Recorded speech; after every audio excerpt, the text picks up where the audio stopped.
Desde o início dos tempos, o homem busca respostas para as maiores perguntas da vida. É um desejo ardente que leva nações e indivíduos a romper e conquistar todas as fronteiras que tem pela frente em busca do significado maior. A busca por respostas tem levado a raça humana aos confins da Terra e além.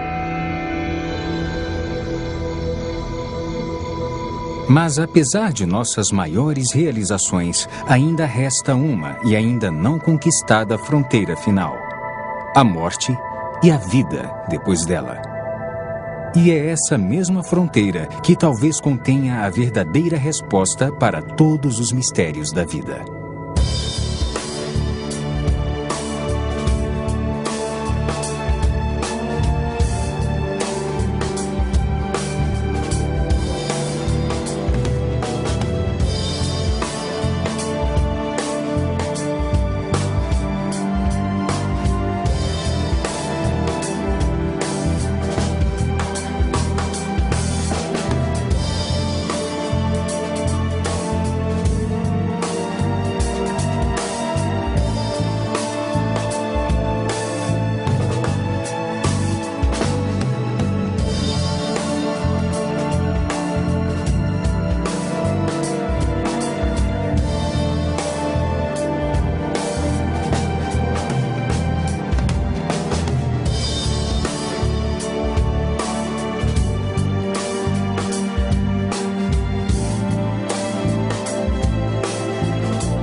Olá, eu sou Ron Bailey.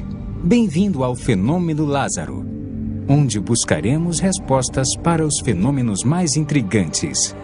Existe mesmo vida após a morte? Todo mundo já deve ter feito essa pergunta pelo menos uma vez na vida. Paramos de existir no dia em que damos o último suspiro? Ou haverá algo além disso? Neste programa, nós falaremos com especialistas das áreas médica e científica, assim como com pessoas que foram e voltaram do inferno e vivenciaram um paraíso que nunca imaginaram. Por isso assistam, se puderem, enquanto estudamos o Fenômeno Lázaro. O Fenômeno Lázaro.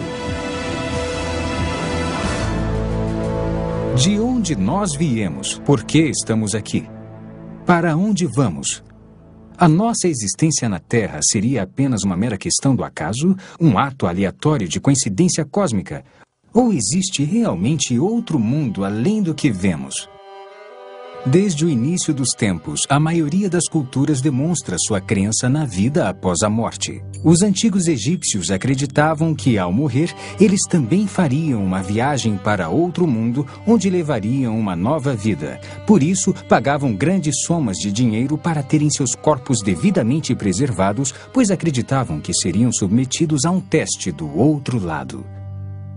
Crenças semelhantes podem ser encontradas junto a grandes civilizações da Grécia e de Roma, e em várias culturas longínquas, como a dos Maias, dos Incas, nas Américas Central e do Sul, a Khoisan na África do Sul e os povos aborígenes da Austrália. Mais tarde, em especial na Idade Média, a vida era dominada pelo medo dos demônios e o terror da maldição. Ao longo dos tempos, poetas e escritores interpretaram os ensinamentos de Jesus e o que os autores bíblicos escreveram sobre céu e inferno. Uma história em particular, narrada pelo próprio Jesus, era sobre o homem rico e Lázaro. Havia um homem rico que se vestia de púrpura e de linho fino. E havia um mendigo chamado Lázaro, que se deitara ao seu portão, cheio de chagas, e ansiava comer o que caía da mesa do rico.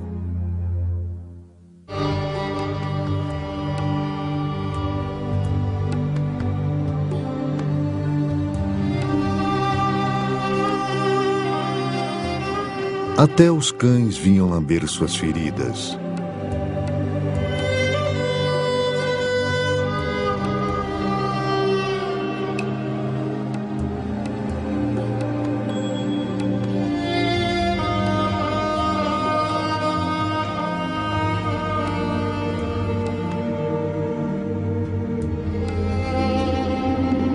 Chegou o dia em que o mendigo morreu, e os anjos o levaram para junto de Abraão.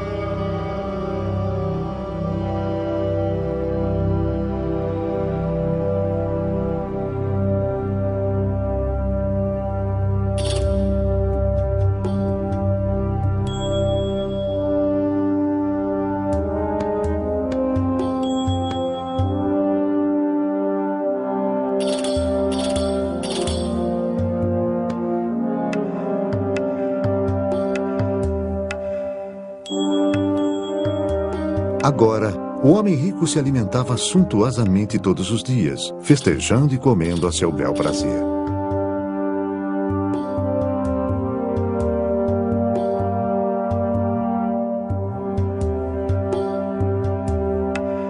Mas chegou o dia em que o rico também morreu e despertou no Hades.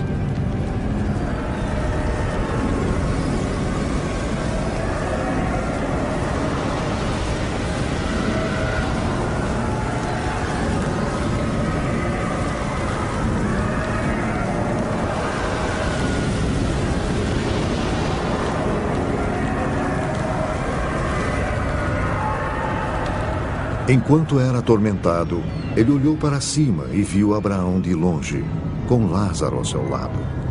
Pai Abraão, tem misericórdia de mim e manda que Lázaro molhe a ponta do dedo e refresque a minha língua, porque estou sofrendo muito aqui.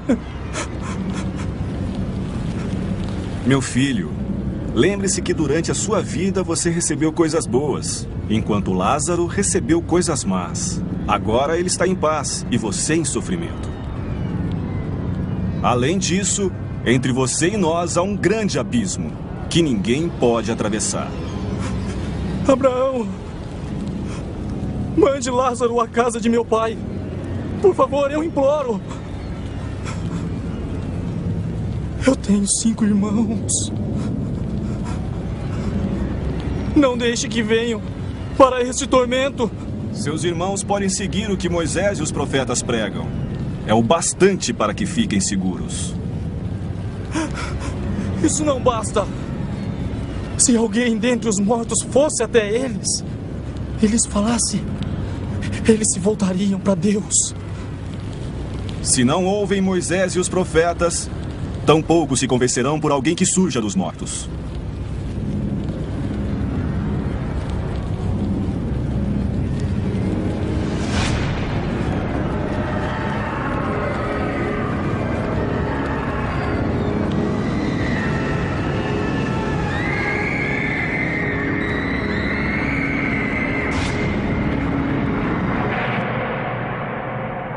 Mas seria esta crença, esse instinto humano aparentemente universal, um mero produto de superstições e doutrinas religiosas? Ou haveria uma evidência científica real para apoiá-la? Atualmente, estudiosos e religiosos estão muito divididos. Alguns falam de reencarnação, outros da assimilação pela força vital universal. Ninguém tem certeza de nada. Ou tem? Perto do fim do século XX, surgiu um fenômeno onde as pessoas relatavam experiências de quase morte, também conhecidas como EQMS, nas quais encontravam algum tipo de realidade após a morte. A medicina moderna começou a se referir a esses casos como o fenômeno Lázaro, por causa de um outro personagem bíblico que também se chamava Lázaro e que foi ressuscitado por Jesus 4 dias após sua suposta morte. Mas o que é uma experiência de quase morte? O Dr. Jeff Long nos fala. Bem, conforme o termo experiência de quase morte sugere, essas pessoas sofrem um episódio no qual ficam gravemente comprometidas fisicamente. Geralmente é um mal físico que ocorre de repente ou no final de uma doença crônica. As experiências de quase morte são rapidamente associadas à parada da função cardíaca ou da função respiratória, e com muita frequência a ambas. E devido aos 10 segundos depois disso e ao EEG, que mede a atividade elétrica cerebral, fica totalmente plana, é inexplicável do ponto de vista médico que essas pessoas tenham uma experiência consciente. Há muito mais provas de que ocorrem mais coisas nas experiências de quase morte, o que não se explica do ponto de vista médico. Há pessoas cegas, inclusive de nascimento, que têm experiências de quase morte e, para a maioria, são experiências visuais, fato que é totalmente inexplicável do ponto de vista médico. São pessoas cegas cuja primeira experiência na vida em que enxergavam e podiam ver as coisas foi durante a experiência de quase morte. Não há outra explicação para isso. Há inúmeros relatos de pessoas que têm experiência de quase morte onde a consciência se separa do corpo. Por isso, de um ângulo privilegiado de suas consciências, elas conseguem ver e ouvir o que acontece em torno delas, enquanto estão sendo ressuscitadas. Frequentemente, elas conseguem ver com detalhes incríveis tudo o que acontece em volta. De todas as experiências de quase morte que estudei, onde a consciência se separa do corpo e dá para ver eventos do cotidiano, praticamente tudo que descreveram era totalmente plausível. E todas as experiências de quase morte que estudei, ao buscar confirmação do que viram, enquanto a consciência estava separada do corpo, todas as vezes, com exceção de um caso, tudo que viram e ouviram estava totalmente correto. E não há explicação para isso, para a consciência separada do corpo no momento de uma parada cardiopulmonar. Para aqueles que pensam que as experiências de quase morte não são legítimas, gostaria de lembrar que há pelo menos de 12 a 15 milhões de americanos que tiveram uma experiência de quase morte.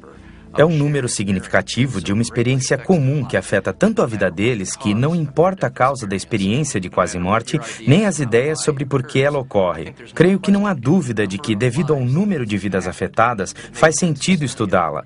É um fenômeno incrível e são muitas as implicações oriundas dele. Um dos médicos que vivenciou isto em primeira mão é o Dr. Melvin Morse, do renomado Hospital Infantil de Seattle. A experiência de quase morte é, de fato, a experiência da morte. Todos nós teremos essa experiência quando morrermos. A interpretação da experiência é controversa. No entanto, é um fato científico, e não um sistema de crenças de que teremos essa experiência quando morrermos.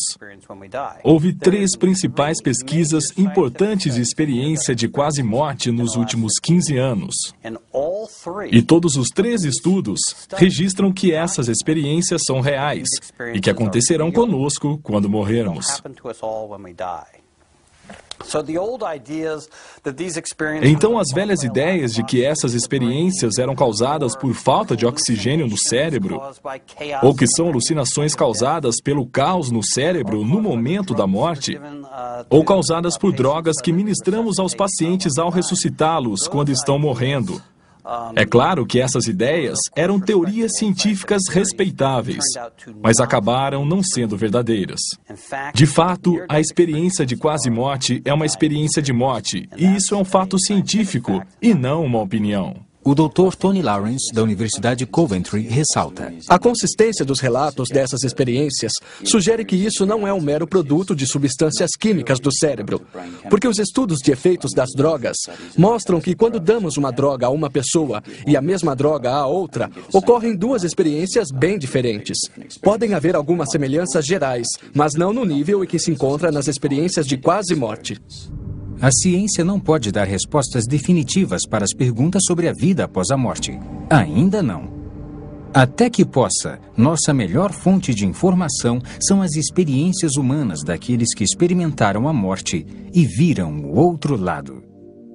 Uma dessas histórias é a de Daniel Ekechuko, um pastor africano que ficou morto numa funerária por 3 dias e ainda viveu para contar a história. Vamos acompanhá-lo agora na Nigéria, onde ele conta a história de como foi ressuscitado dos mortos. Ressuscitado dos mortos, uma história verdadeira.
Tá, muito obrigado.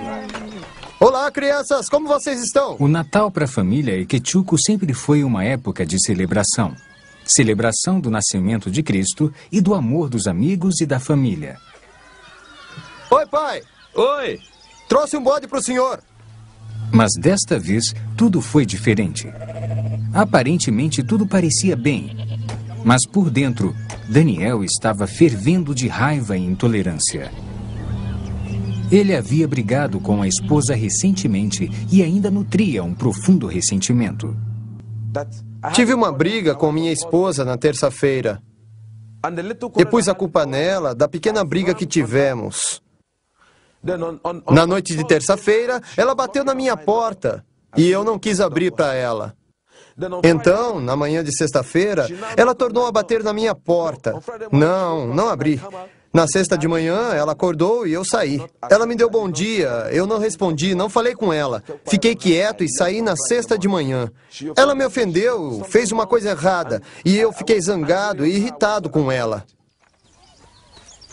A raiva de Daniel o cegou tanto que ele nem viu o filho naquele dia. Mamãe! Sim, meu filho. Onde está o papai? Ele foi levar o bode pro vovô em Oweri. Quando o papai vai voltar? Logo, filho, vá brincar.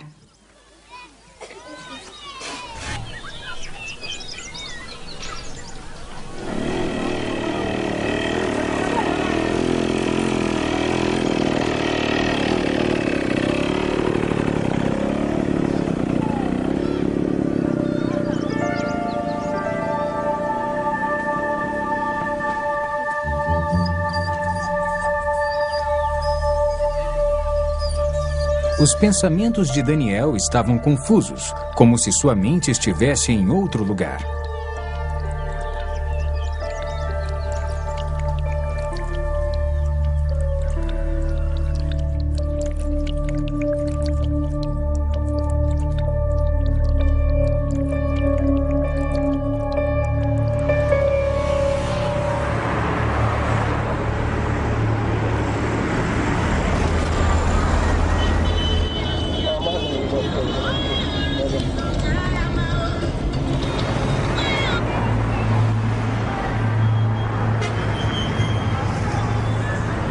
Conforme o sol começava a sumir, Daniel começou a correr, querendo chegar em casa.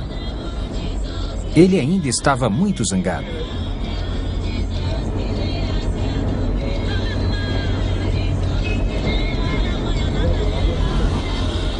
As ruas dos subúrbios da Nigéria são vergonhosamente rudimentares. Uma experiência difícil, no mínimo.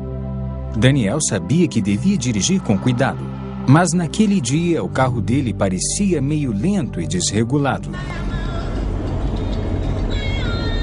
Quando ele descia uma das estradas de terra, tentou pisar no freio. Mas não houve resposta. Daniel começou a bombear o pedal energicamente, mas foi em vão.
Ele veio chorando me avisar que o pastor estava morto, que havia visto um grupo de pessoas carregando-o sobre as cabeças e descendo a rua. No instante em que ouvi seus gritos e ouvi que o pastor estava morto, eu soube que era meu marido. Por isso, comecei a correr na direção do local que havia ocorrido o acidente. Quando Neca chegou ao local do acidente, ela soube que Daniel ainda estava vivo, mas em estado muito grave. Curiosos o haviam levado para o hospital local, onde Neca o achou. Após ter sido levado para a UTI do Hospital Boronino, Daniel se recusou a ser tratado. Em vez disso, insistiu para que fosse levado até o médico da família na saída de O'Wary. Preciso ver o Dr. Miserec. É o médico da família em O'Wary. Médico da família? Eu não entendo. É o que meu marido quer, doutor. O cirurgião do hospital disse à esposa de Daniel em termos bem claros que ele não estava em condições para viajar devido à extensão dos ferimentos. Senhora, ele não está bem. Está confuso agora. Ele precisa ficar aqui. E não está em condições de decidir o que é melhor para ele. Por isso... Mas apesar dos apelos do cirurgião, Neca foi firme. É o que o meu marido quer. Se ele for agora, receio que ele possa morrer. E não posso impedir isso. Eles nos liberaram naquela noite. Me mandaram assinar e disseram que a responsabilidade era minha. Então assinei. Assim, nós o levamos para o médico particular de O'Wary. No caminho, ele me chamou e disse que eu devia cuidar da igreja, do ministério e das crianças. Cuide das crianças e do ministério. Não tente falar. Construir uma casa para você. Por favor, não fale. Alguns são chamados mais cedo e vão embora. Quando a ambulância que me levou do hospital com minha esposa estava em alta velocidade para me levar para um hospital melhor, então, de repente, eu tive algumas sensações. Olhei para cima e vi 2 anjos. Quando Daniel viu os 2 anjos, ele quis que sua esposa soubesse. Mas o anjo fez sinal para que ele ficasse em silêncio. Na mesma hora, o poder da fala de Daniel foi arrancado dele. Neca começou a chorar, temendo que Daniel morresse. Os anjos seguraram Daniel pelos ombros e o ergueram para fora da ambulância. De repente, Daniel se viu em outro lugar com um dos anjos. Daniel, tenho muita coisa para lhe mostrar. Quando olhou, Daniel viu um lugar com uma multidão de pessoas reunidas. E a aparência era a mesma que os anjos. A cor delas era de um branco puro e seus corpos pareciam brilhar de radiação. Devido à aparência semelhante, Daniel achou que estava vendo uma reunião de anjos.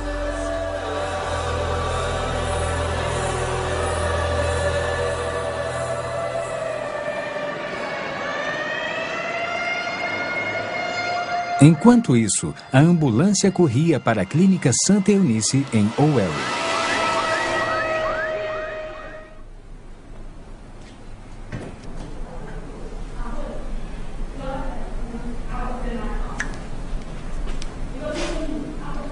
Neca e um amigo da família esperavam com muita ansiedade enquanto o Dr. José Anebunua examinava o paciente.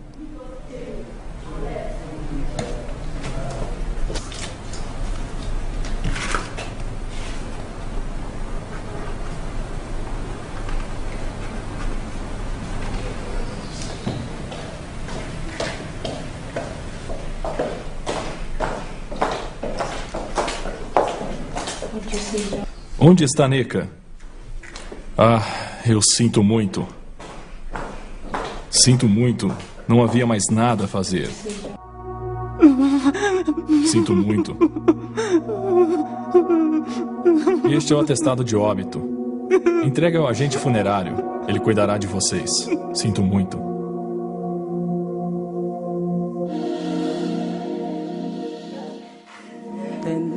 Então, naquele lugar, o médico o examinou e descobriu que ele estava morto e que não estava mais respirando. Tudo havia parado. Devíamos ir embora e levá-lo para a funerária. Eu não pude acreditar. Eu disse não, meu marido não está morto. Ele não pode me deixar assim. Esta não é uma reunião de anjos, Daniel. É uma reunião dos santos.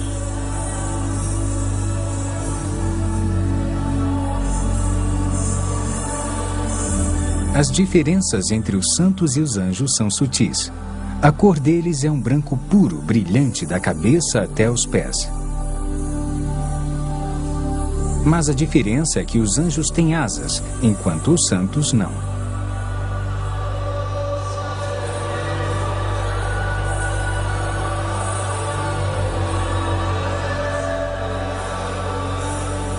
Os santos estavam adorando a Deus. Eles adoravam a Deus em uníssono e erguiam as mãos enquanto cantavam.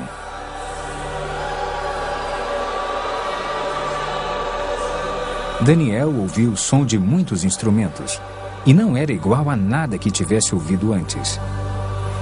Ele desejou se juntar àquelas pessoas e seguiu em direção a elas, mas o anjo o impediu. Daniel, não vá. Tenho muito para lhe mostrar. Pegue esta pasta e registre tudo o que viu. A multidão que Daniel viu estava olhando para a luz que brilhava como o sol. Era a fonte de toda a luz que havia lá. Era uma luz bem compacta, descendo lá de cima. Agora, estavam todos olhando para aquela luz como se estivessem vendo alguma coisa lá, mas eu não conseguia olhar para aquela luz. Eu não podia olhar para aquela luz porque era muito perigosa para os meus olhos. Por isso tentei me esquivar para olhar para o que eles estavam olhando, mas não consegui ver. Funerária de Owerri, 30 de novembro de 2001. O corpo de Daniel foi levado para a funerária onde Burlington Manio, o agente funerário local, providenciou o enterro. Então vamos começar a embalsamar. Vou precisar de 1000 niras. Depois me traga as luvas, a roupa dele e então prepare um caixão. E me dê 2 dias de intervalo antes de vir buscar. Está tudo bem para você? Era o dia 30 de novembro de 2001. Foi neste dia em que trouxeram o reverendo Daniel Eke. Ele morreu em um acidente. Esse foi o dia. Trazido pelo pai, Sr. Lawrence Eke Ibua. Então, depois do tratamento, dei algumas injeções, algumas doses. Essa é uma seringa de 5 ml. Usei umas 6 seringas nos dedos das mãos e dos pés para tratar antes do embalsamamento.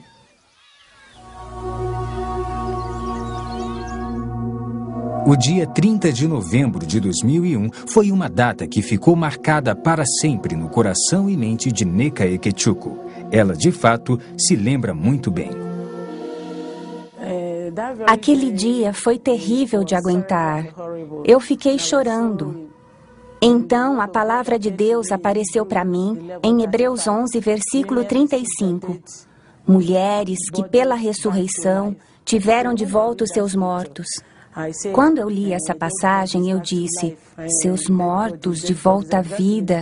Comecei a meditar tudo sobre a palavra de Deus. Então eu disse, os mortos, meu marido é um dos mortos que ressuscitam. Preciso levá-lo para a vigília de Bonk para que ele ressuscite. Vamos visitar as mansões que Jesus preparou para o seu povo. Na mesma hora, Daniel estava em um novo lugar com mansões radiantes até onde a vista podia enxergar. Não se comparava a nada que ele conhecia na terra. Apesar das aparências lembrarem prédios, a estrutura era incomum. Não era feita de materiais terrestres.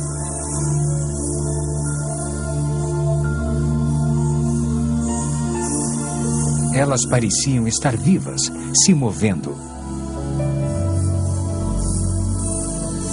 Daniel, Jesus terminou seu trabalho. As mansões estão prontas, mas os santos não estão prontos. Havia um som de linda cantoria e adoração, e parecia vir de toda parte.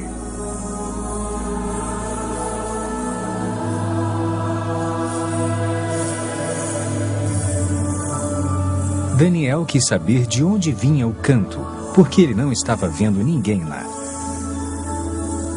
Daniel, o cântico de adoração que está ouvindo está sendo cantado pelas flores.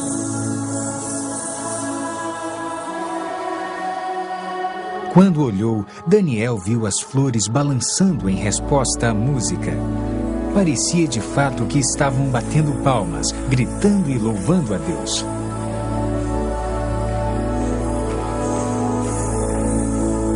Estão esperando pelos santos.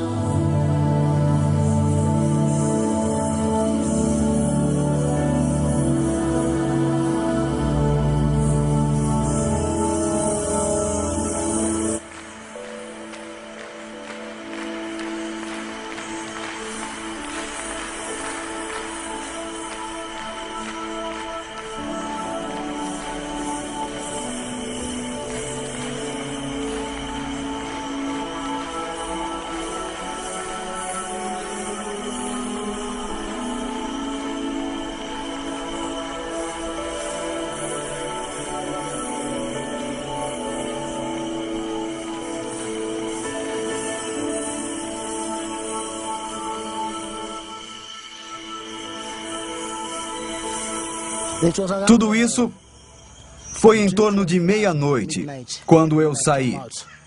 Comecei a ouvir barulho por aqui. Fiquei imaginando se as pessoas da igreja estavam em vigília ou algo parecido. Continuei ouvindo cantorias, louvores, palmas. Fiquei pensando e decidi vir até a funerária.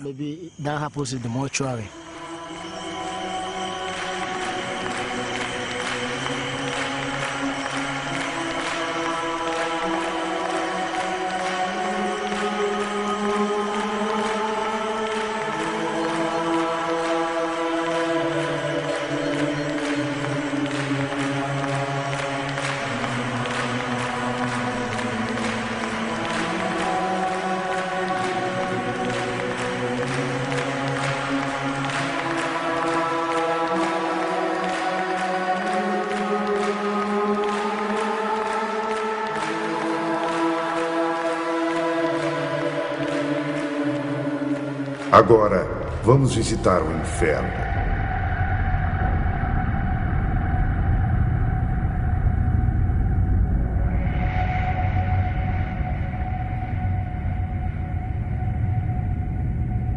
Dá para ver os portões do inferno?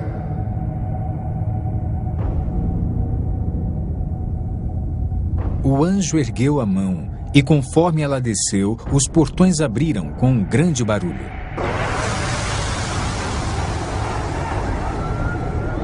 Daniel podia ouvir o choro e o lamento de muitas pessoas, mas não conseguia ver nenhuma delas.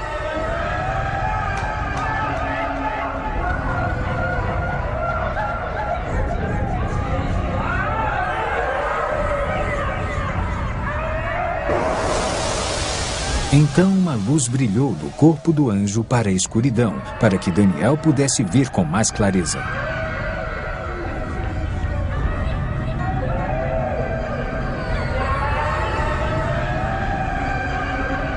Havia muitas pessoas lá, mas ao contrário das almas do céu, a aparência delas era a mesma que haviam tido na terra. Havia pessoas de cada raça, cultura e nacionalidade. Cada pessoa parecia aprisionada em seu próprio tormento pessoal, um tormento que continuava pela eternidade, e não podiam se comunicar com as outras. Os sons de choro e lamento eram quase ensurdecedores.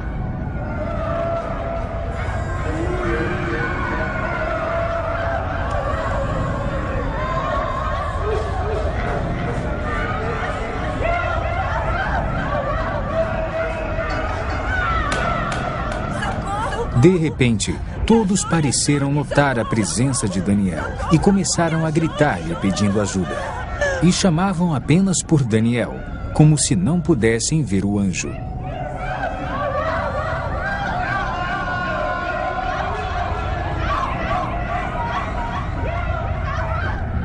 Por favor, me ajude! Sou um pastor!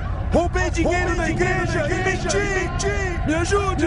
Por favor! Estou pronto para me arrepender! Me ajude! Na mesma hora, depois que o pastor fez aquela declaração, a força que o atormentava pareceu aumentar.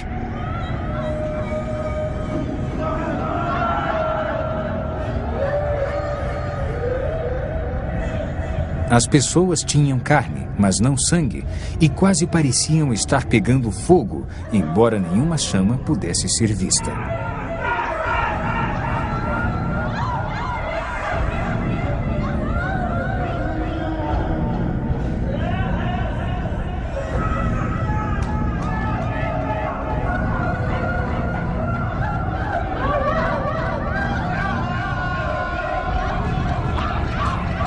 Havia um grupo de pessoas que estava comendo a própria carne. Elas vomitavam o que comiam e a carne crescia de volta. Isso continuava em um ciclo interminável de tormento.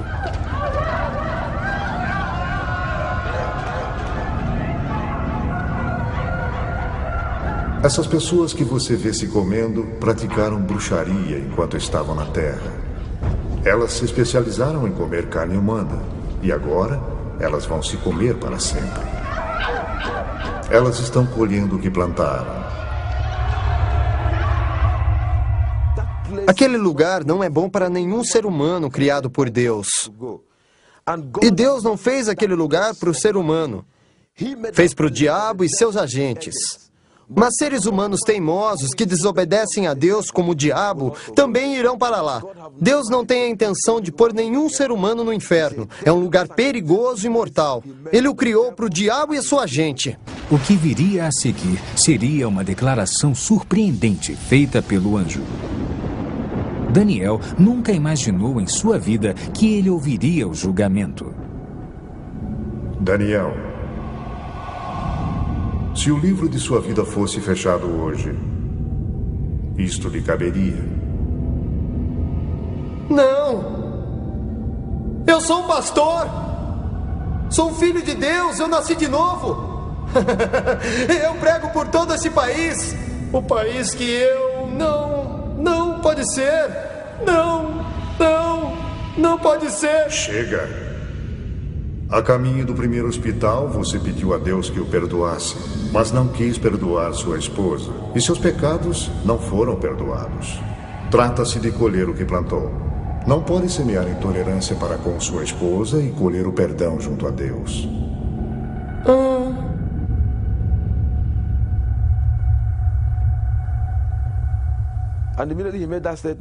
No instante em que ele disse aquilo, meu espírito me convenceu que o que o anjo havia dito, ou o meu julgamento, era verdade. Eu não disse não, porque me lembrei que havia brigado com minha esposa na quinta-feira. E na briga que eu havia tido com ela, eu a havia ofendido. Então, na noite de quinta-feira, ela bateu em minha porta. Não abri a porta para ela.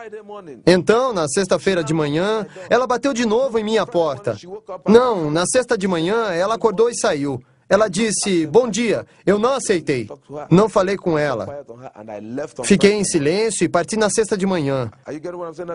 Entende o que eu fiz? Porque minha esposa me provocou. Ela me ofendeu, ela fez uma coisa errada e eu fiquei com raiva dela. Fiquei irritado. E não aceitei a sua saudação. Parti na sexta-feira. Quando estava voltando, sofri um acidente e morri.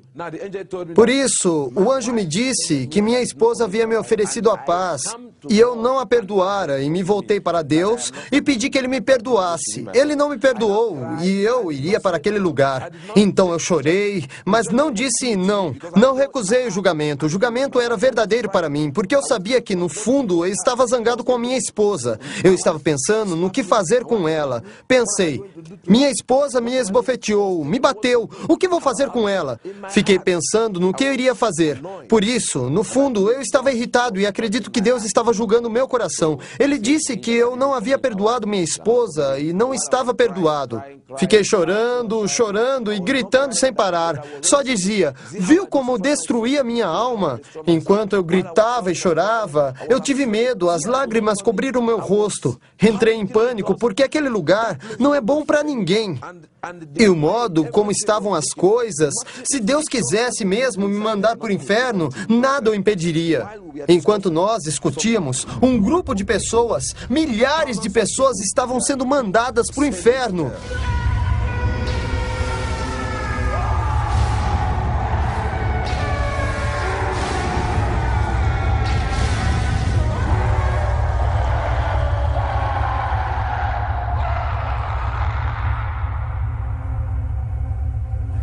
Então concluí que eu devia fazer alguma coisa para garantir que meu marido ressuscitasse. Eu acreditava que ele ressuscitaria se eu desse um passo de fé e alguma coisa boa resultasse disso. Papai? Papai? Hã? Vamos levar o corpo dele para a igreja. O quê? Vamos levar o corpo de Daniel para a igreja. Ada, minha filha. Daniel está morto. Ele partiu. Ele vai ressuscitar, eu sei que vai. O sogro de Neca recusou seu pedido de tirar o corpo da funerária. Mas, enquanto isso, do outro lado da cidade, tudo funcionava milagrosamente em favor dela.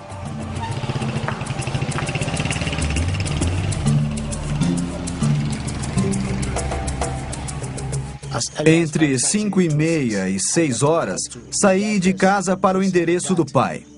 E quando perguntei pelo senhor, o senhor Lawrence Ekei Boa, então eles me levaram até ele e eu pedi que tirassem o corpo que haviam levado para a minha funerária. Mas eles alegaram que o reverendo havia morrido em um acidente e que estava sangrando muito. Então eu pedi que levassem o corpo. Eu vi alguns sinais. Não sei o que há de errado com o corpo. Eu não quero que me assombre, porque esse trabalho é entediante, é perigoso.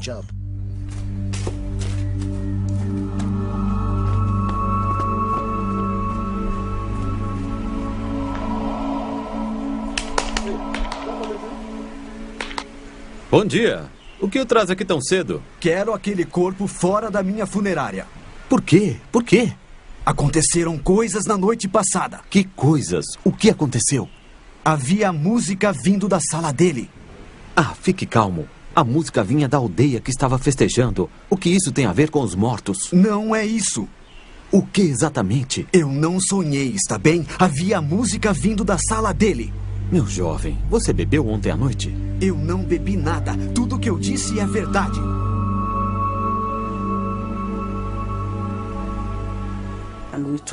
Então, nós o tiramos da funerária, o vestimos e o colocamos dentro do caixão. Depois saímos de Owerri e seguimos para Onisha. Entraram na gloriosa catedral, Missão da Graça de Deus, onde nosso reverendo Bonk fazia uma vigília. Eles disseram, vamos pedir a Bonk que ore por ele para que ele se levante de novo. Eu comecei a rir. Eu disse, está bem, me dê o dinheiro. Ela foi buscar o dinheiro e zerei a conta. Então vestimos o corpo e pedi que meu assistente me ajudasse. Contrataram uma ambulância. Eles pegaram o caixão branco dentro da sala e eu disse, está bem, eu vou com vocês, quero testemunhar. Talvez seja o poder de Deus ou o que for, eu saberei. Quando chegamos com a sirene, houve muita tensão. O pessoal da segurança queria uma autorização do governo local ou do governo federal que estava com Bonk. Achavam que éramos pessoas ruins, queriam matar Bonk, como na outra vez. Me empurraram para todo lado. Resisti aos empurrões e àquela tortura. Me insultaram e xingaram de tudo que foi nome, mas cederam na hora em que disse que ele estava morto, que era um homem de Deus, que as pessoas não deviam me matar, que ele havia sofrido um acidente e morrera, e que deviam nos deixar levá-lo para dentro para que Bonk pudesse orar por ele, e que eu acreditava que ele iria voltar à vida.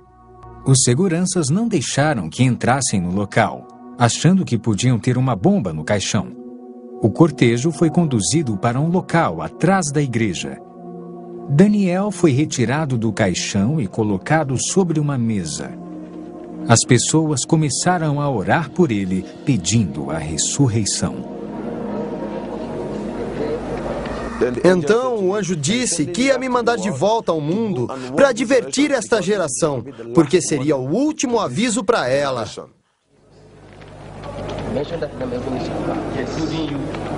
Com as orações, o coração dele começou a bater. A vida voltou em seu coração. Continuamos orando sem parar. Enquanto tudo isso acontecia, ele começou a respirar aos poucos, mas seu corpo ainda estava rijo.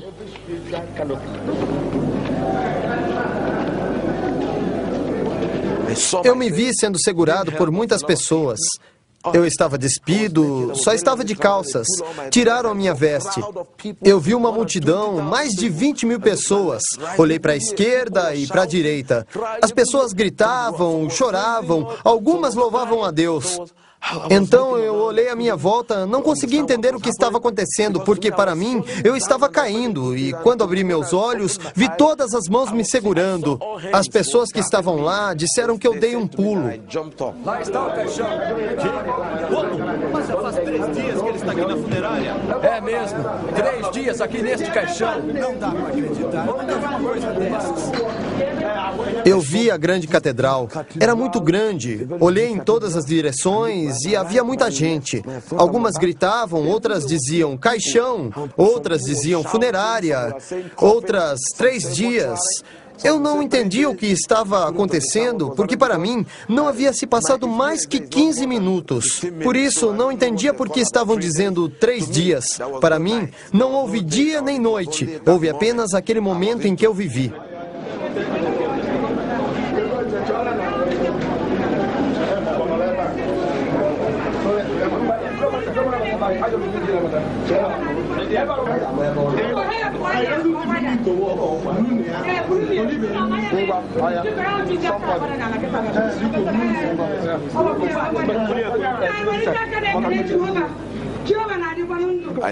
Então, perguntei à minha esposa o que estava acontecendo. Ela me pediu para ficar quieto até chegarmos em casa.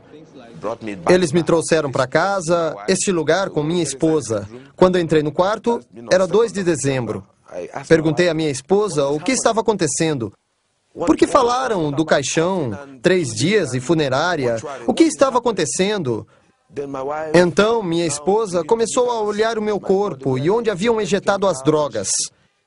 Ela então me perguntou se eu sabia que eu morri. E este é o atestado de óbito. E quando eu saí da ambulância, eles foram ao hospital, onde o médico confirmou que eu havia morrido e que haviam usado o equipamento para verificar. Como podem ver, verificaram batimento cardíaco, tudo, pupilas. E de acordo com o médico, e após verificar tudo, ele confirmou que eu estava totalmente morto. Ele entregou a eles o atestado para que me levassem. Aqui diz, levar para a funerária. Relatos como esse causaram um enorme impacto no mundo, repercutindo entre os profissionais das áreas médica e científica. No passado, tais eventos eram vistos como alucinações, causados por hormônios produzidos pelo corpo durante um trauma, mas os especialistas não estão tão convencidos. As alucinações costumam ser experiências bastante desordenadas e não se comparam às ações organizadas e estruturadas que se tem na experiência de quase morte. No meu site da internet, faço a seguinte pergunta: sua experiência foi irreal de alguma forma? E fiz recentemente um estudo sobre isso. Os que viveram experiências de quase morte são enfáticos quando perguntamos diretamente: sua experiência foi real de alguma forma? E a resposta é um sonoro não. Nem chega perto de um sonho. Os sonhos saltam um pouco. Não costumam ter ordem nem estrutura. Com frequência, ele termina sem chegar a uma conclusão lógica na sequência dos eventos. Isso não acontece na experiência de quase morte.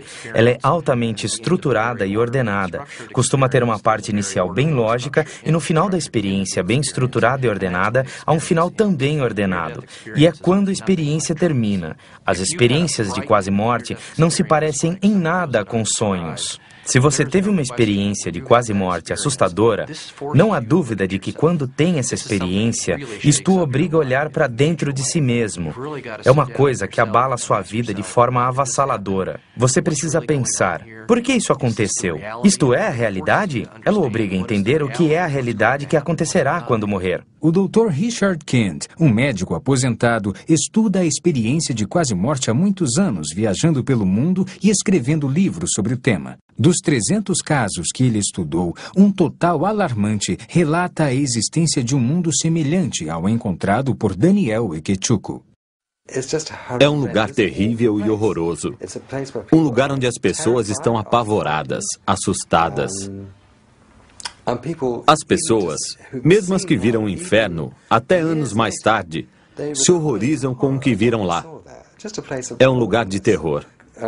Devo ter entrevistado mais de 300 pessoas que tiveram essas experiências. E todas elas mudaram dramaticamente. Suas vidas mudaram com essas experiências de quase morte. Não se pode afirmar isso quanto às alucinações. Estas simplesmente não são experiências transformadoras. Enquanto nas experiências de quase morte você se encontra com Jesus Cristo, ou vê o céu ou o inferno, elas são dramáticas, instigantes e quase invariavelmente a vida das pessoas se altera em função dessas experiências. Pessoalmente, também devido ao fato de que os relatos de quase morte são tão semelhantes, não apenas entre si, mas também com a Bíblia, acredito que sejam eventos reais e que as pessoas estão descrevendo eventos reais. Quando você lê um jornal, fica sabendo de uma pessoa que teve um tipo de experiência de quase morte, deixando seu corpo e atravessando um túnel e indo para um lugar de luz. São só aqueles que chegam perto, que reconhecem Jesus Cristo.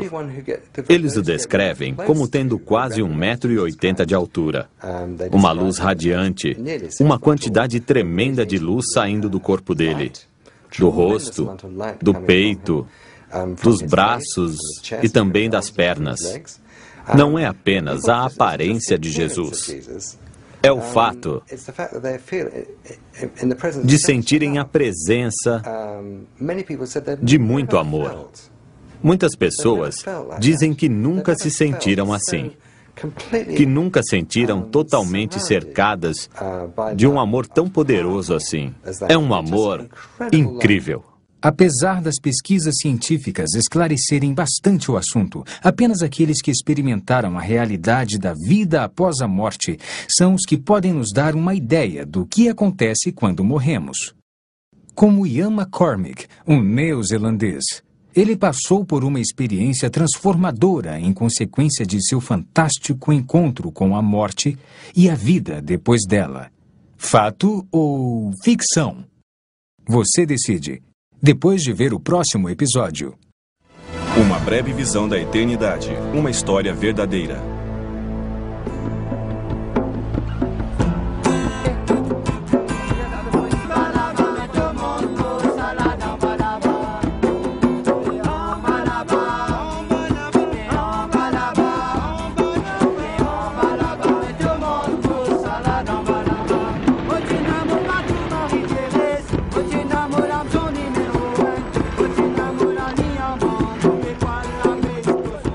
Em 1900, creio que no final dos anos 70, vi um filme chamado Alegrias de Verão, que falava de dois garotos californianos com suas pranchas de surf, viajando pelo mundo em busca do verão interminável, nenhum inverno e a onda perfeita.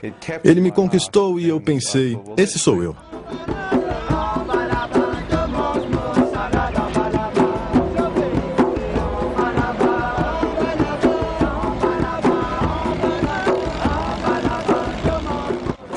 Viajei durante 2 anos pela Austrália, sudoeste da Ásia, Bali, Sri Lanka, Malásia, e fui parar numa pequena ilha chamada Maurício. Lá havia um ótimo surf e local para mergulhar. Eu surfei e mergulhei e levei a vida dos pescadores crioulos Simone e Daniel, do Dune, num lugar chamado Baía de Tamarim.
Oi, pessoal.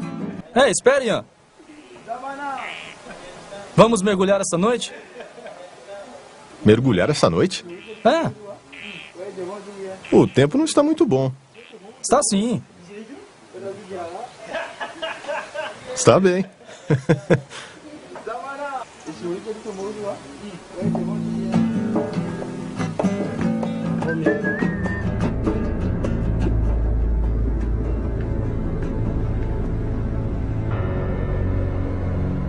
Conforme avançávamos, dava para ver o reflexo da luz na água e quando espirrava, a água ficava cintilando. Uma linda noite. Fomos até Rivière Noire, que fica no Recife externo, e paramos. E começamos a pegar lagostim.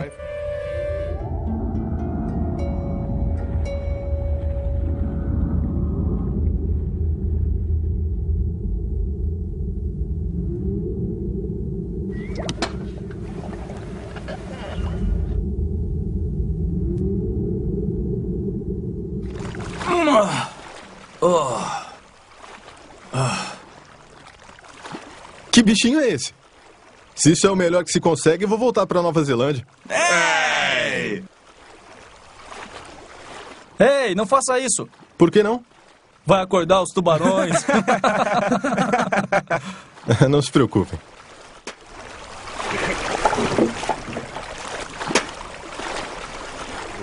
Escurecia cada vez mais conforme as nuvens chegavam. Não havia luar nem muita luz na água.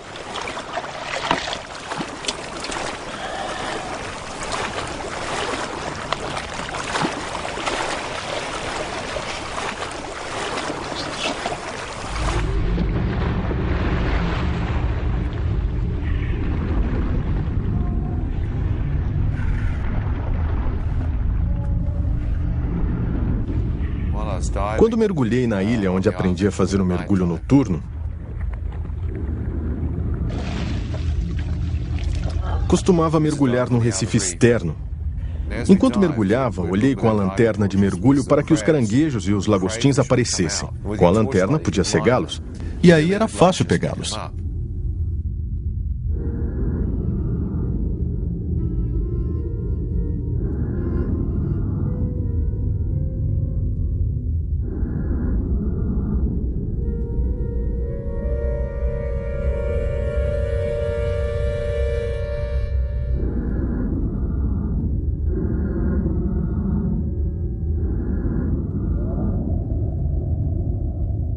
Quando olhei em volta, começaram a surgir algumas águas vivas em forma de cubo, dedos como tentáculos. Pensei, isso é uma água viva? Deve ser. Então toquei nela e vi que era. Quando passei nadando, não sabia de que havia tocado possivelmente na mais mortal. Para alguns, a segunda criatura mais mortal que o homem conhece, uma cubozoa. Obviamente, por causa da forma de cubo, era transparente, na forma de um sino com cubo, como um cubo por baixo, um sino com dedos como tentáculos saindo. Na verdade, pensei se tratar de um choco transparente. Era uma água viva muito diferente. Alguma coisa bateu no meu braço e me picou. E parecia que milhares de volts de eletricidade entravam no meu braço. Isso me sacudiu bastante na água.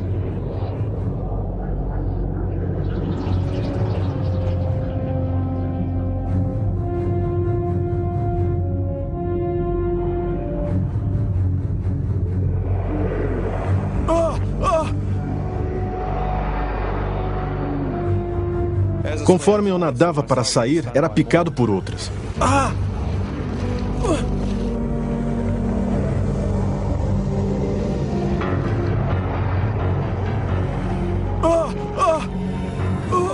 Fui picado uma quarta vez. Ei, o que foi? Ei, Ian, o que foi? O que foi, Ian? O que aconteceu? Vamos tirá-lo daqui, vamos tirá-lo. Depressa, vamos. Venha, me ajude. Vamos tirá-lo. Com mais força, Puxa. pessoal, me ajudem. Rápido, depressa. Vamos tirá-lo daqui.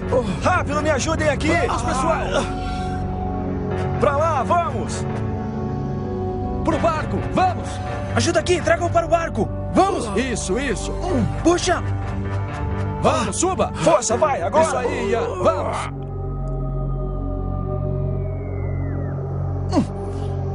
Vamos, pessoal! Vamos! Força, Puxa. vai, agora! Isso aí, Ian, vamos!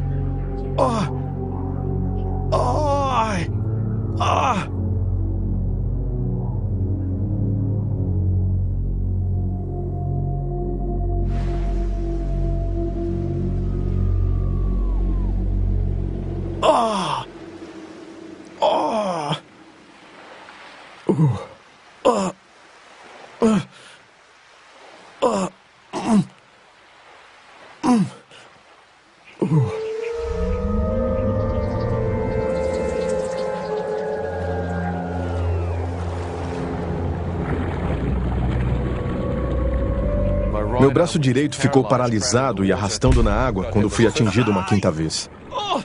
Enquanto eu sentia a dor, pensei, o que foi que eu fiz para merecer esse tipo de castigo ou revide?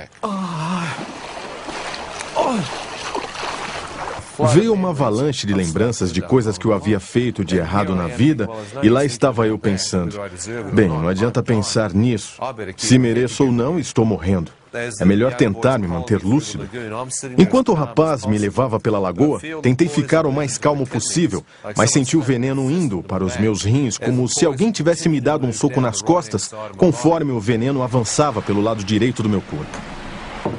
Quando cheguei à praia, o rapaz me ajudou a sair. Dei um passo à frente e minha perna direita dobrou embaixo de mim. Percebi que o veneno já havia adormecido ou paralisado o lado direito do corpo. O jovem me carregou pela areia. Foi muito cansativo. Moço! Ei, fica tranquilo, você vai melhorar. Ei, moço! Fica tranquilo, você vai melhorar, cara. Está bem? Fica tranquilo. Percebi que ele temia por seus irmãos no Recife.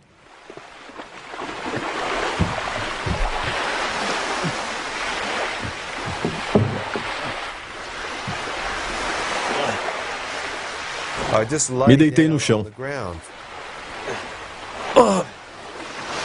Comecei a me sentir muito fraco e cansado.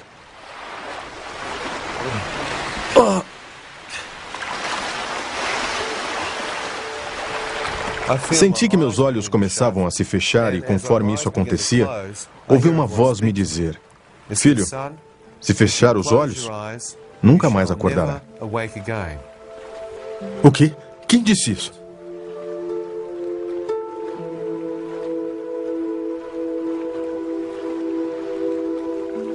Quando olhei para a direita esperando ver um homem ao meu lado, não havia ninguém lá. Foi estranho.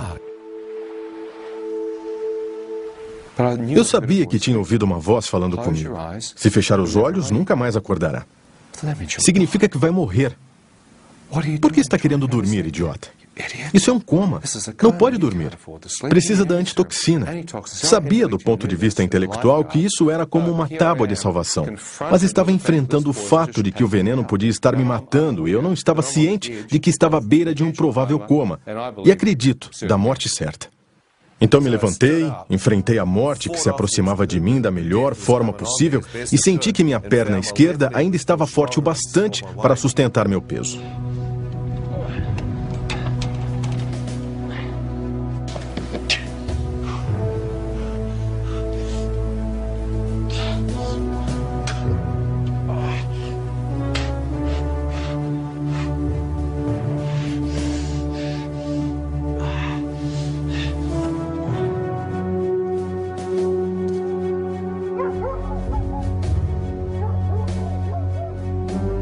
Andei por algum tempo e coloquei meu peso no lado esquerdo do corpo e me encostei na estrada para esperar ajuda.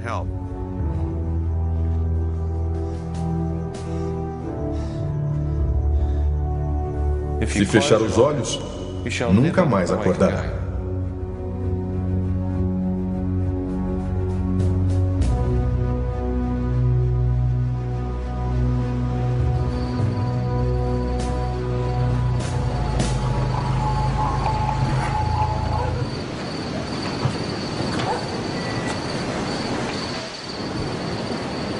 Ei! Como vão? Tudo bem? E aí? E aí? Onde estão os clientes? Já acabou? Ei, olha aquele cara! Um surfista bêbado de novo. Ei, me ajudem! Por favor, me levem para o hospital. Você tem dinheiro? Tenho. Eu pago. Quanto você tem? 50, 100 dólares, qualquer coisa.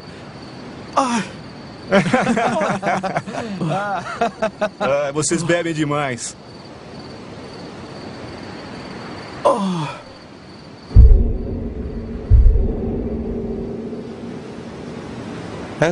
Enquanto se afastavam, acendiam um cigarro, me ignorando. Eu ouvi a voz falando comigo de novo. Ela disse: "Filho, está disposto a implorar por sua vida? Por favor, me ajude. Por favor." Quanto tem aí com você? Eu vou pagar. Eu vou pagar.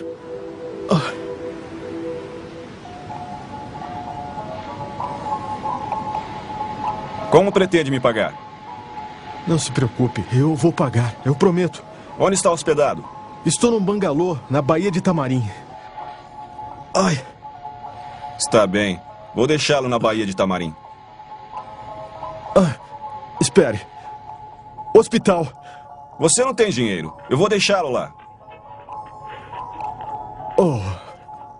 Por favor.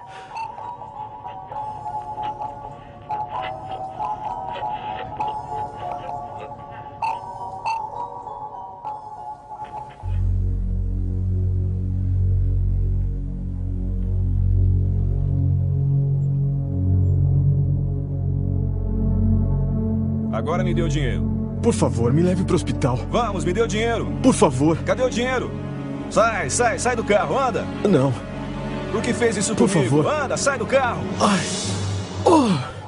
Quando saí do carro, não acreditei no que estava acontecendo. Por favor.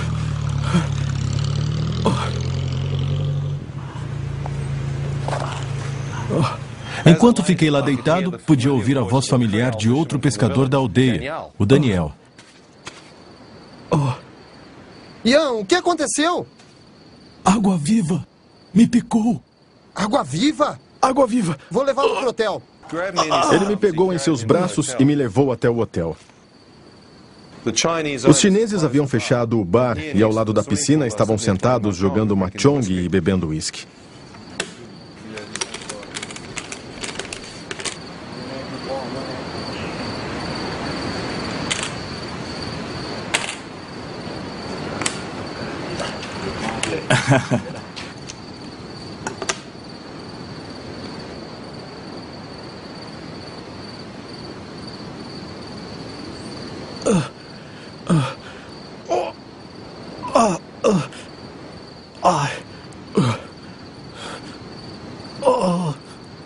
Ei, Branquelo.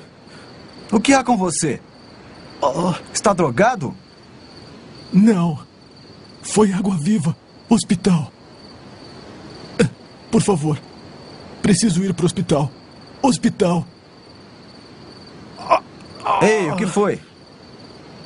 Que rapaz idiota. Por que fica furando o braço com seringas? O quê? Busque algo para ele beber. Estou com frio, por favor. Frio. Preciso de um cobertor. Esses caras pensam que eu sou viciado em drogas e estou quase morto.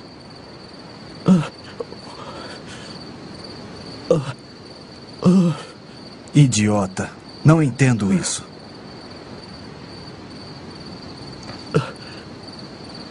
Frio. Muito frio. Me ajude.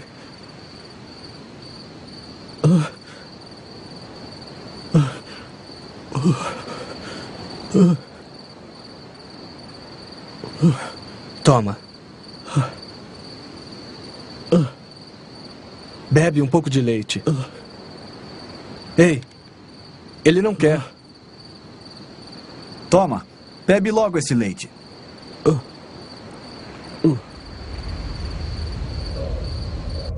Me leva para o hospital no seu carro, por favor. Me leva no seu carro. Não. Fica aí esperando a ambulância se quiser. Ele quer ir no meu carro. Olhei para o outro lado. Sabia que se olhasse para ele, perderia a cabeça. Pensei comigo mesmo, se eu sobreviver a isto, você já era chinês. Ora, eu estava furioso. Olhei para o outro lado, pensando no que ia fazer com ele se eu sobrevivesse. E vi Daniel surgindo de repente, correndo em minha direção. Para minha surpresa, uma ambulância estava chegando no estacionamento. Depressa, andem. Foi picado por uma água-viva. Vamos logo. Como? Água-viva? Está tudo bem, Ian. Tudo bem. Não se preocupe, não se preocupe. Você vai ficar bem.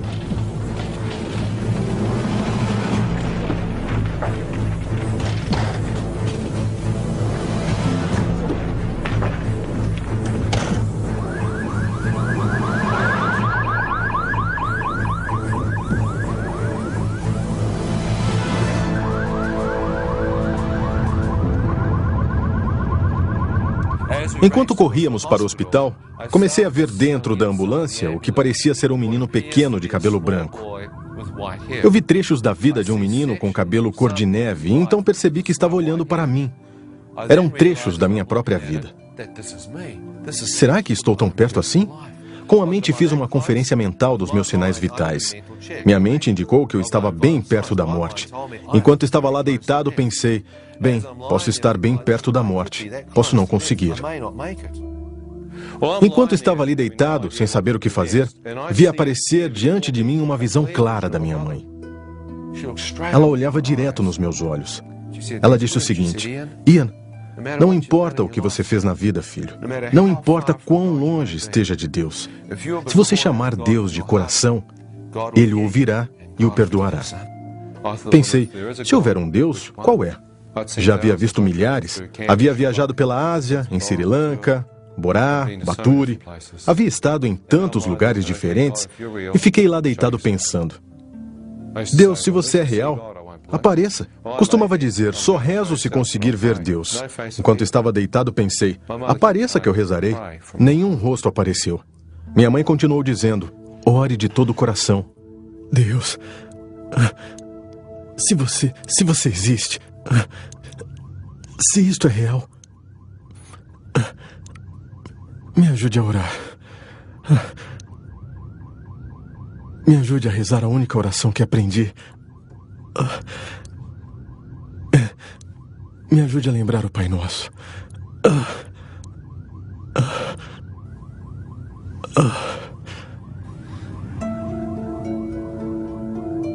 Ao dizer isso, as palavras começaram a surgir diante dos meus olhos. perdoai-nos as nossas ofensas e pecados. Pensei, como é que Deus pode me perdoar? É tarde demais. Fiz muitas coisas erradas.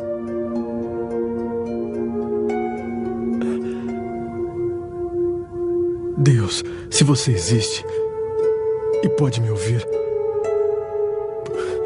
por favor, me perdoe.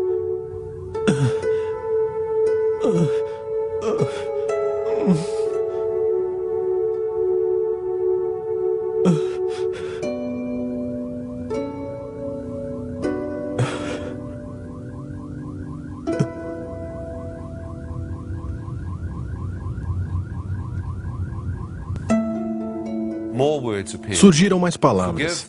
Perdoai aqueles que o ofenderam e pecaram contra você. Achei que era para perdoar outras pessoas. Posso fazer isso. Não sou uma pessoa vingativa por natureza.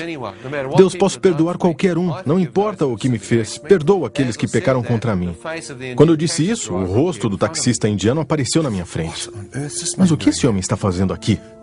A voz disse: perdoa este homem por tê-lo expulsado de seu táxi e o deixado para morrer na beira da estrada? Não, deve estar brincando. Como perdoá-lo? Estava furioso com aquele sujeito e no instante seguinte o rosto do chinês apareceu na minha frente. Mas o que ele está fazendo aqui? A voz disse: perdoa este homem por não levá-lo de carro esta noite e deixando-o para morrer no hotel?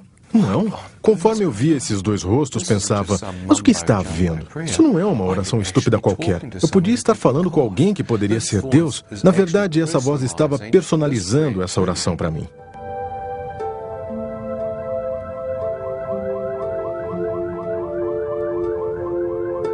Deus, se puder me perdoar pelos meus pecados,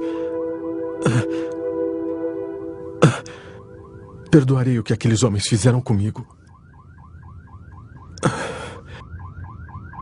Seus rostos desapareceram na mesma hora. Vieram as próximas palavras: seja feita a vossa vontade, assim na terra como no céu. Vossa vontade? Eu tinha minha própria vontade.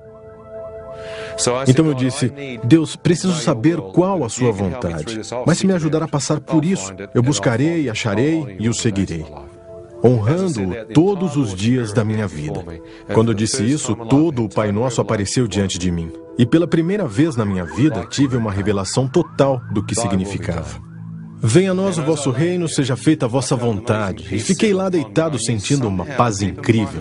Sabia que de alguma forma aquela oração havia mudado completamente o levantar, o sentar e o ajoelhar repetitivo da liturgia. Eu orava de verdade no meu eu interior.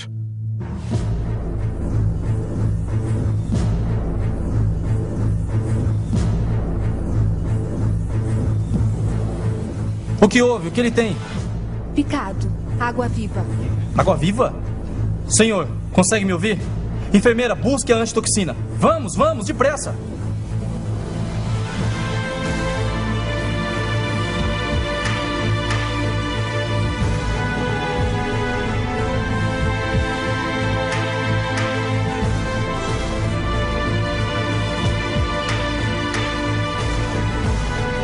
Tente ficar acordado. Apliquem a antitoxina para o veneno.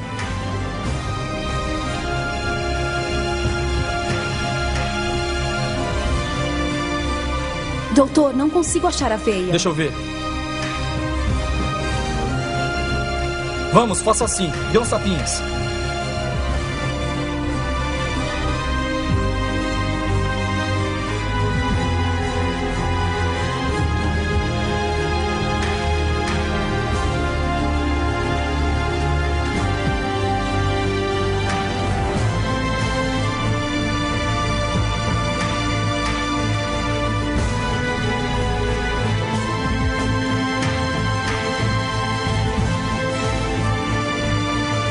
É tudo o que podemos fazer por você no momento. Lute, combata o veneno, tá?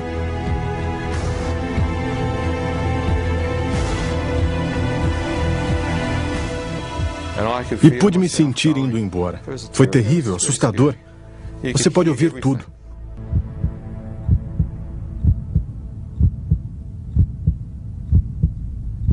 Enquanto estava lá deitado e ouvia os médicos à minha volta com enfermeiras e enfermeiros, senti que era muito difícil manter os olhos abertos.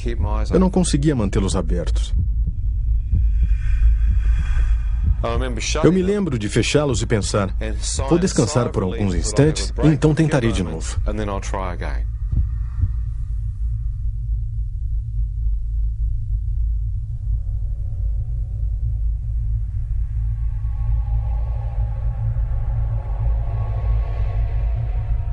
Ao fazer aquilo, tive uma sensação de libertação.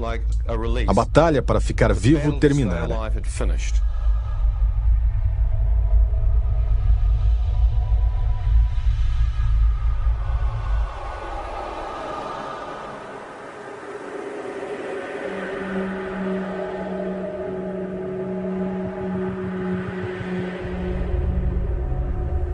De repente, me vi de pé, bem acordado. Sabia que estava acordado. O problema é que estava totalmente escuro. Pensei, por que os médicos apagaram as luzes? Que espécie de hospital é este? Enquanto eu estava ali pensando por quanto tempo ficara dormindo enquanto as luzes se apagaram, pensei, não tenha medo. Deixe seus olhos se acostumarem com o escuro. Talvez tenha acordado muito rápido. Fiquei olhando e pensando que minhas pupilas haviam dilatado. Não havia luz. Não conseguia ver nada. Estava tudo preto, como um quarto escuro. Pensei, tudo bem, deve haver uma luz aqui em algum lugar. Então me virei 360 graus tentando ver se havia alguma luz. Não conseguia ver nada. Quando fui para a direita, não conseguia achar a parede. Pensei, estranho, me mudaram de quarto? Então comecei a recuar para a esquerda, tateando em busca da minha cama. Não achei, pensei. Que idiota, perdeu sua cama. Como conseguiu fazer isso? Então continuei tateando, tentando achar minha cama. O pensamento seguinte foi que estava tão escuro ali que não dava para ver a mão na frente do rosto. Então levei minha mão na direção de onde meu rosto deveria estar e ela parecia passar direto, como se não houvesse uma forma física ali. Pensei, é impossível. Não pode perder a cabeça. Procurei o meu corpo físico, absolutamente nada. Mas o que está acontecendo? É como se tivesse saído da minha forma física, como se fosse transparente, e ainda tenho a sensação de ser um ser humano completo ali de pé. Ian, eu mesmo, pareço estar ali de pé. O que aconteceu? Enquanto estava lá de pé, comecei a sentir alguma coisa à minha direita olhando para mim. Na minha frente senti olhos invisíveis, alguma coisa ou alguém me examinando. A escuridão tinha uma presença diabólica. Um mal assustador, transgressor, imperava na atmosfera.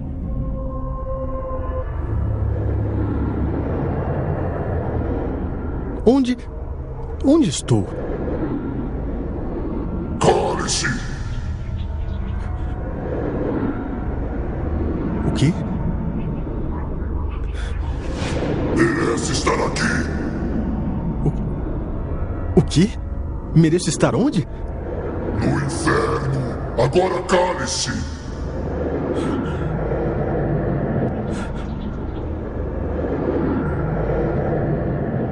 Enquanto estava ali, vendo que poderia estar mesmo no inferno, um facho de luz radiante invadiu a escuridão acima de mim. Quando a luz tocou o meu rosto, senti uma incrível presença me envolver e todo o meu corpo parecia se elevar do chão e ser transportado para essa luz radiante. Enquanto estava sendo levado por ela, pude ver que ela vinha de uma forma circular bem acima de mim. Senti um rastro de poeira sendo arrastado em direção a essa luz. Enquanto era levado em direção a ela, pensei, isto é real? Olhei para trás, por cima do meu ombro, e bem abaixo de mim, pude ver a escuridão. Ainda sem entender o que era aquela luz, comecei a me mover em direção à abertura, entrando nela. Ao ser arrastado pela abertura, pude ver que havia um túnel. E olhando toda a dimensão dele, pude ver a fonte da radiação. O primeiro pensamento foi que era o centro do universo. Olha só essa luz. Que poder emanando dela. Ao ser levado em direção a ela, observei uma onda de radiação saindo. E essa onda de luz que saiu da fonte me tocou. E me senti aquecido, confortado. Todo medo e escuridão pareciam ter saído e senti uma luz viva se apoderar de mim.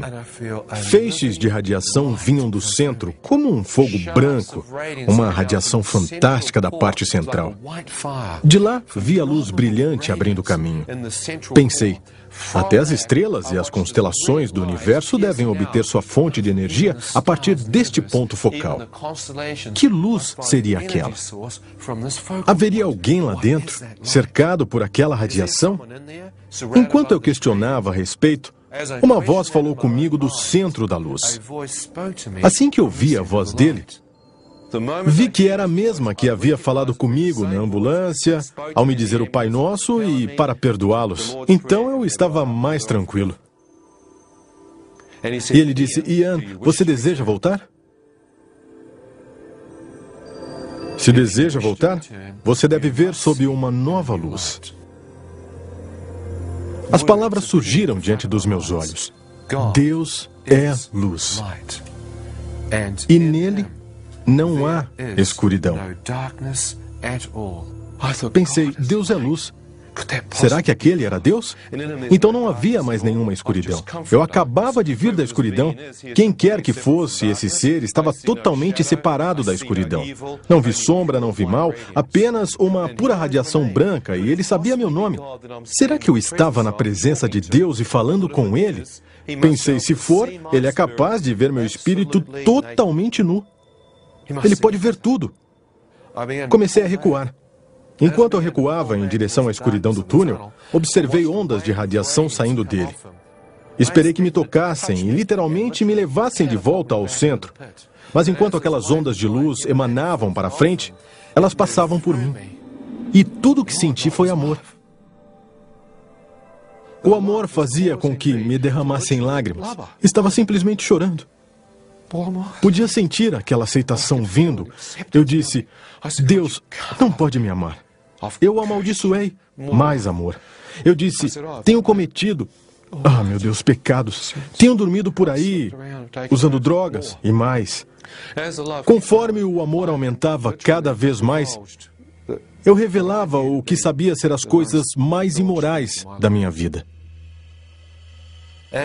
Quando a luz se abriu, vi que bem no centro havia os pés descalços de um homem. Em torno dos tornozelos, uma veste branca ofuscante. Ela não era de tecido, mas de luz. Depois de ver aquilo, comecei a levantar o rosto e ver o peito do homem e seus braços estavam esticados, com a veste branca ofuscante, como se me recebesse. Quando olhei, eu soube que estava diante de Deus. Foi uma...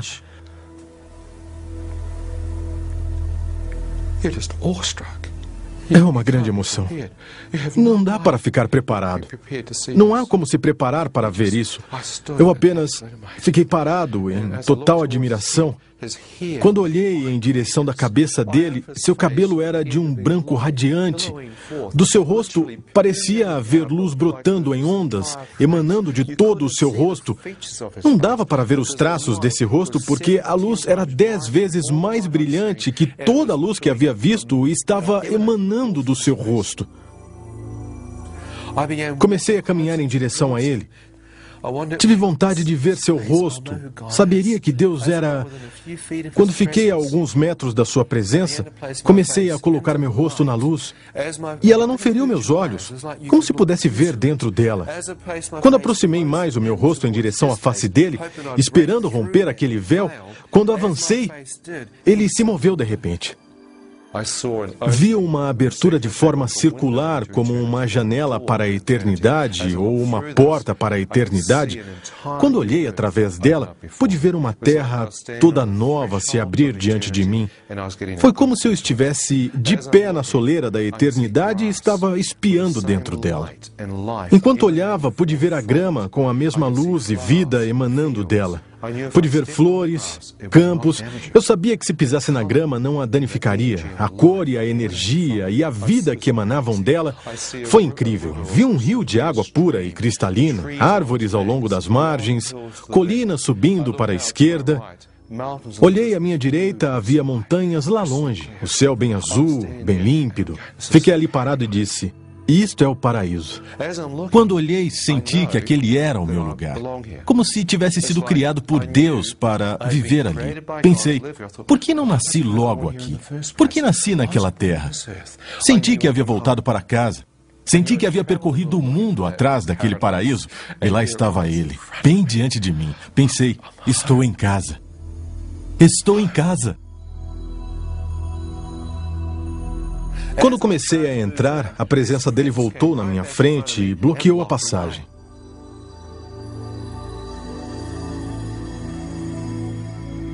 Ele me fez a pergunta, Ian, agora que você viu, você deseja entrar ou deseja voltar? Deus, eu não sou casado, não tenho filhos. Não há motivo algum para eu voltar. Eu não quero voltar.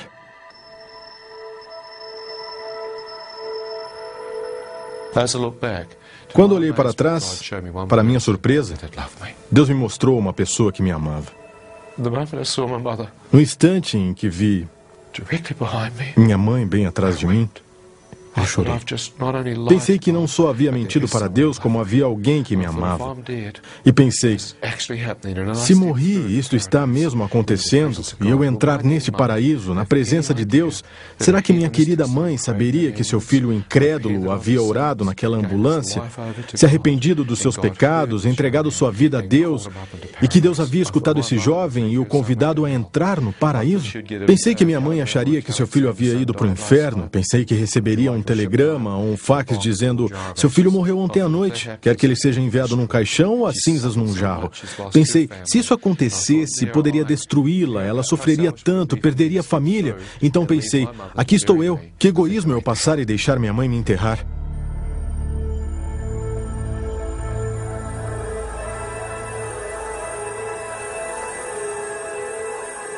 Eu quero voltar.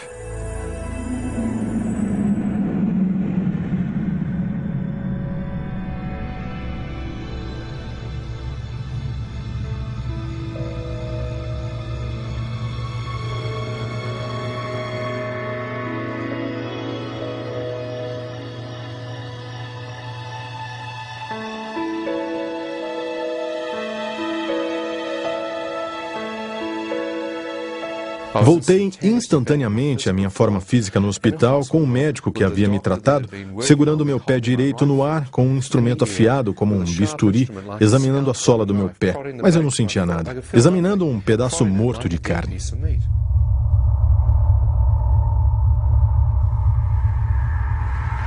Enfermeira! Ouvi a voz de Deus interrompendo meu pensamento. Ele disse, filho, eu lhe devolvi a vida. O quê? Acabo de ver Deus? O que houve aqui? Senti uma vibração de força passar por mim. Foi como uma baixa voltagem de eletricidade. Vi que todo meu corpo começava a sentir de novo e algumas horas estava totalmente curado.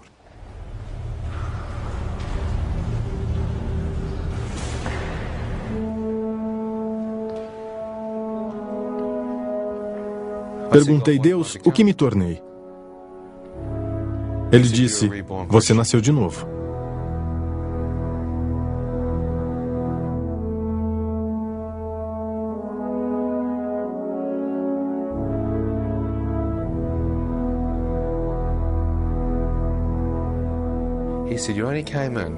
Ele disse, você só saiu porque seus pecados foram perdoados. E o sangue de Jesus o lavou.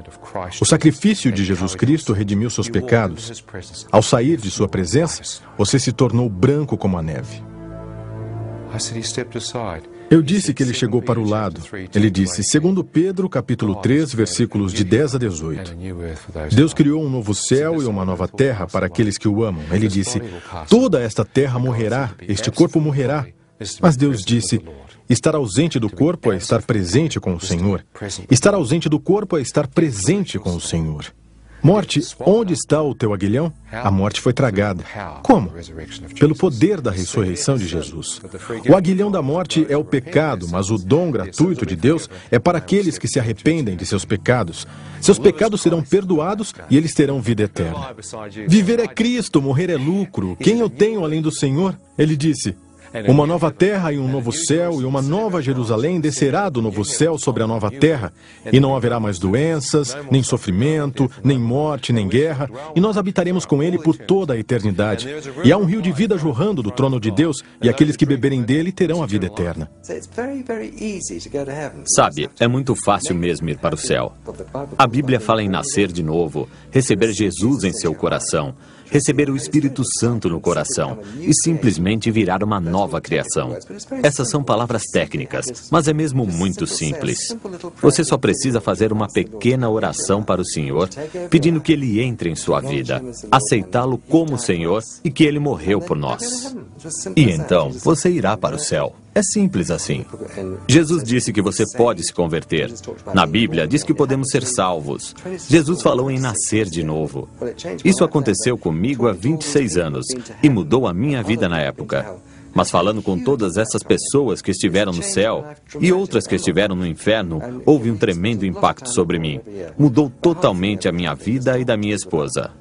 Durante meio ano estamos viajando, falando com as pessoas sobre o céu e o inferno.